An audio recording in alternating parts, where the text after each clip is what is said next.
May natira pa dito na 70k. Kapag binawas na yung bayad sa tubig at iba ko pang mga utang, 1,800 na lang pala ang maiiwan dito. Wala pang pangkain sa bahay. Tapos kailangan pa tong pagkasyahin sa buong buwan.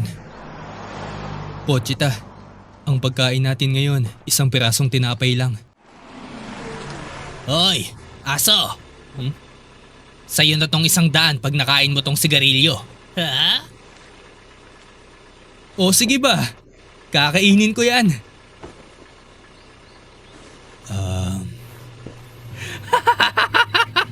Ipapatawag kita pag may demonyo nang nagpakita. Ipapakain kita sa baboy pag nagtangka kang tumakas.